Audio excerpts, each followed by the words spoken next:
మనకి last month 24th morning మనకి ఒక హెచ్బి అయినట్టు మనకి కంప్లైంట్ రావడం జరిగింది. సో ఇమీడియట్గా మన clues team and dog squad కూడా సీన్ విజిట్ చేశారు. సో విజిట్ చేయగా మనకు కొన్ని అక్కడ టెక్నికల్ ఎవిడెన్స్ కొన్ని రావడం జరిగింది.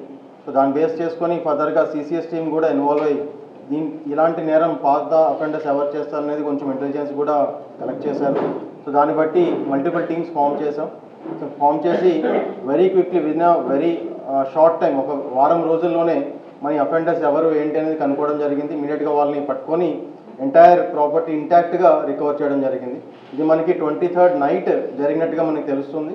ఆ రోజు morning the 2 accused Bhaskar and Naresh ఇద్దరు కూడా ఆ రోజు మార్నింగ్ ఆ హౌస్ని రెక్కీ చేసుకొని వెళ్ళారు. నైట్ వచ్చి అఫెన్స్ కమిట్ చేసి ఇమీడియట్గా ఫరారయ్యారు.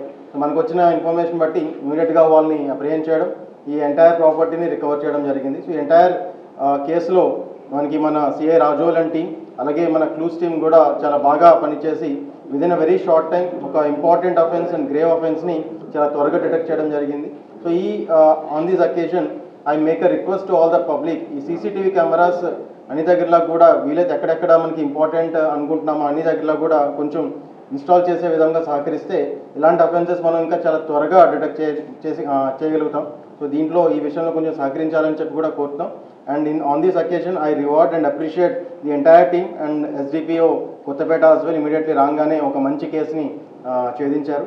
So on that I just reward the entire team. So మనకి సిఐ రాజోల్ అండ్ టీమ్